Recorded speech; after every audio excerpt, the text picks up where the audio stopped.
my quizzes are fucking on point. Like, these are so good. Like, I'm actually proud of my quizzes. I'm so looking forward to it. I'm actually, like, legitimately proud. Man, I'm glad that you're not just doing it on the fly. Mate, I'm actually legitimately proud of how good they are. Got this wet ass pussy. So what album did you choose? Park that Big Mac in this little garage. That's what she said. Something like that. Little Mac. Isn't like a Park gun? that Big Mac in this little garage. Does she mean like a big gun? No, or like like a Big Mac burger? No, like a Big Mac, isn't that like a semi-trailer? Like a cup. Oh, like a Mac truck. I think she says that. She says put this big something in this little garage. Big Wow. truck. Yeah, Big Mac. Right. Yeah, Big Mac. That's it. That would just make me think of the It's burger. It's in the first verse. Yeah, I want you to park that Big Mac truck right in this little garage. Yeah. And then one of them says, if he eats ass, he's a bottom feeder. And I rated that. That's actually funny. All right. Right, what does Offset think of all this? Yeah, and a kid. Are they still married? I don't actually know. Did they they are, even but- get married? I don't think they got married. No. And then she said, how do you could be think... wrong. What does she say? She says, how do you think I got a husband from this wet ass pussy? Something Okay, like she that. might be married then. I don't Something know. like that. But yeah, you're right. What does her kid think of this? Well, I'm sure what's her name? Culture. Culture, that's it. I knew it started with K. I should have gone to that straight away, but yes.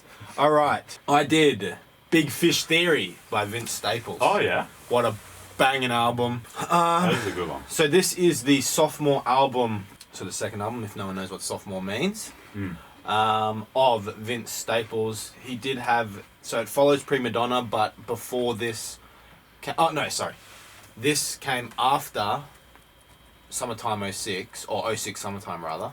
Wait, what is it? I don't know now. I'm in two minds. Summertime 06, so I was right the first time. But also Prima Donna came before this, but that's an EP, so it doesn't really count. So this is the second album, and he has some good producers on this. He's got Sophie, Jimmy Edgar, and Flume. Fun. And a lot of these are sort of club rap, rave rap records, and yeah, I really like that. I like the change of pace, and I was reading another review actually of Pitchfork. I don't advise reading Pitchfork reviews, but I did really enjoy, when I was doing research for this, I did really enjoy the adage. I have it right here somewhere. What did he say? He says the driving force. Oh, let me give a shout out to. Does it say who it is? Sheldon Pierce. He's the contributing writer. So shout out Sheldon on this one. He says the driving force behind Big Fish Theory is tempo. Staple exudes manic energy, departing from the unnerving calm that marked earlier releases.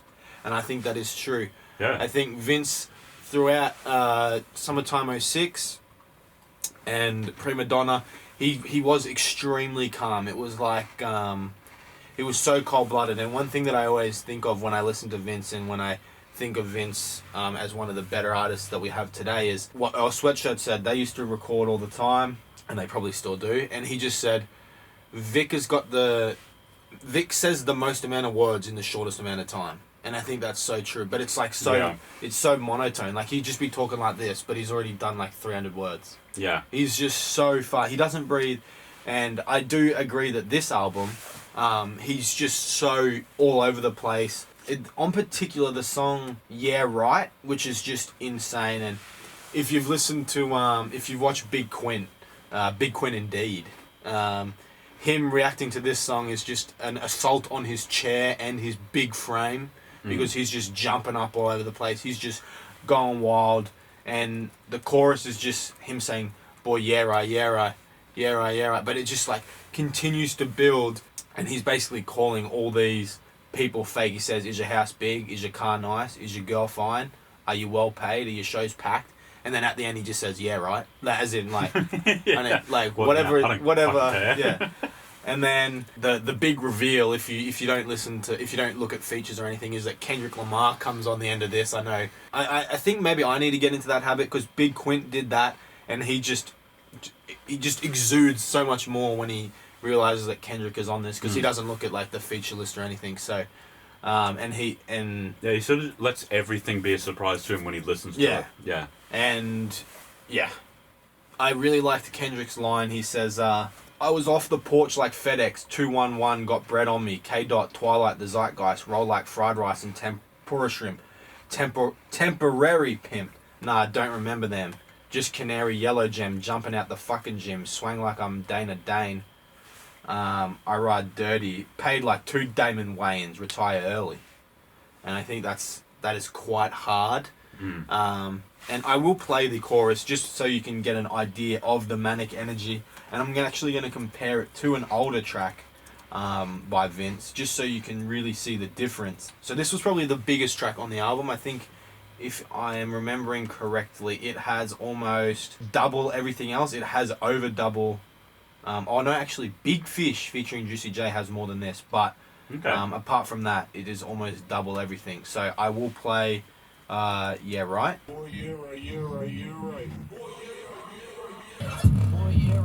It's just absolutely thumping bass in the back there. Yeah. It's just crazy in your face where you're not really used to seeing that. And now if we listen to my favourite Vince Staples song of all time, North North, let's hear, this is off Summertime '96. See how it's just mellow. Yeah. He's just sort of, it's almost like he's just plugging away. Like he's just singing, he's just rapping. There's nothing like, he's not too high, he's not too low. He doesn't need to be He's just right in the middle. Yeah. And this whole album as a whole really changes the way that he wants to presents his music to the listener. The new album, Big Fish Theory, or the album I'm reviewing, Big Fish Theory, is very sort of punchy, very in your face, bouncy. Like I said, rave rap, which is like you'd hear it at a club, or although I don't think many clubs are playing Vince Staples, sort of that sort of style. Where Summertime '06, which is one of the better albums that sort of came out that year, and one of the better debut albums, was very, as you could hear in just North there, it's like horny.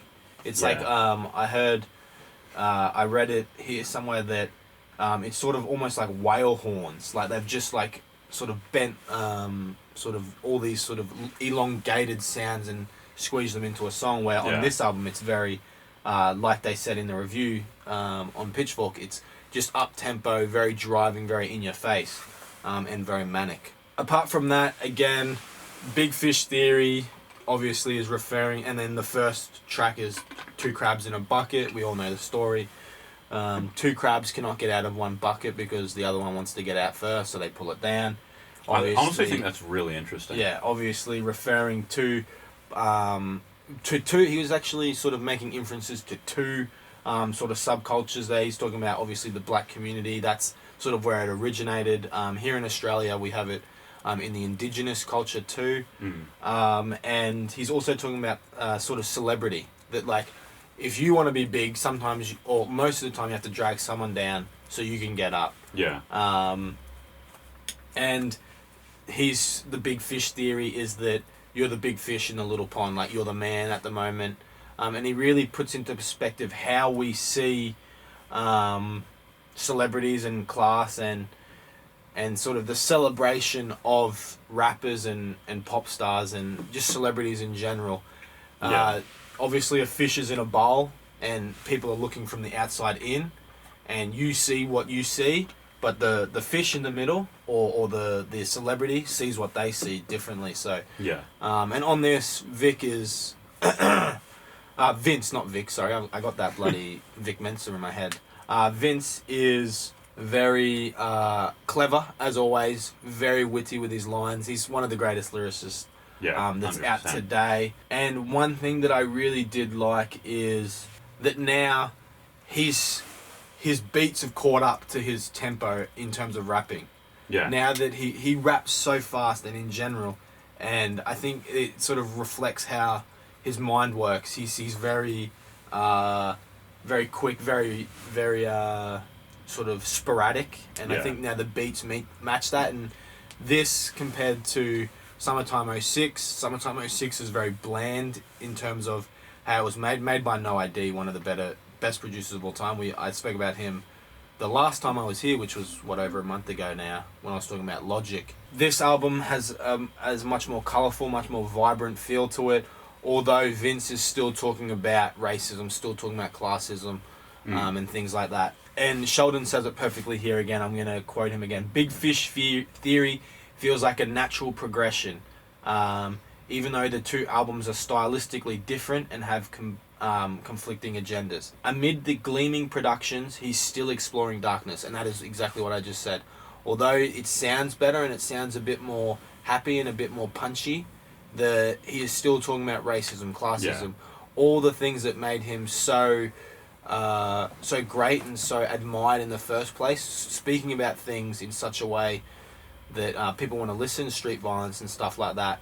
And I really did like the Alyssa interlude, which is apart from Amy Winehouse, and I think that so it's just an interview from Amy Winehouse, and she's talking about like sort of what makes her so great, and Prima Donna, the EP before this, Vic said that this interview was what sort of cultivated that EP, and then he just naturally progressed it along to a full-length album in Big Fish Theory. And he said at the end, and it's very telling as to why Vince made that album and now why he's made this album, and just the way he lives his life in general. He says, you know what I mean? We were together, so and that's like a real drug, isn't it? So when it didn't come together, I was just like, it really hurt. So he's talking about someone leaving her.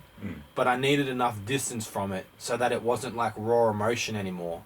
But not enough distance that I'd forget.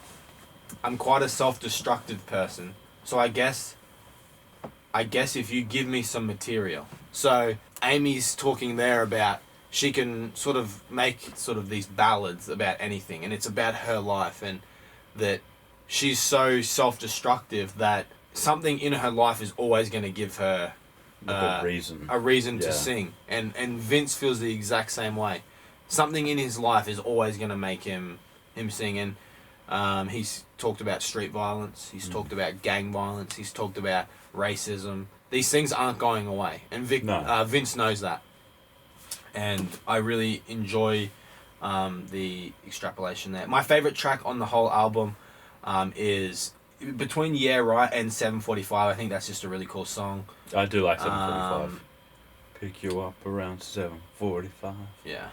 I really do enjoy that, and Crabs in the Bucket as well. So overall, a very nice album, and a very telling album that can be enjoyed for all time. I think Vince, again, I did already review FM, which was his latest album, which I really enjoyed. Wasn't that with someone? No, that was, or was it with Kenny Beats? Oh, maybe. I might just be thinking of a feature on there that you liked. Yeah, maybe. But on that whole album, he's basically like he's on a radio. So the radio station is playing his songs back to back, and they have segments in between. I think it's a really cool idea.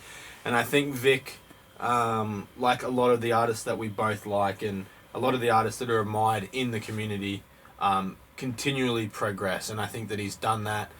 Prima Donna... Summertime 06 to Prima Donna to Big Fish Theory to FM, I think has been a really great progression, and I can't wait to see what he comes out with next. But Big Fish Theory for me is a 9 out of 10. Oh, mate, that's a high score. Mate, it's a good album, mate. Alright, are we done? Yep. So be sure to check in tomorrow for our quiz. Alright. Mate, you said before that you're quite proud of what you've done. Oh, mate, she's banging. I'm looking forward to hearing it. She's banging. So this week, no punishment. Next week's I've got the punishment. Right. And I like the punishment. I think it's going to yield some very funny content. Alright. We'll see you then. That's a wrap.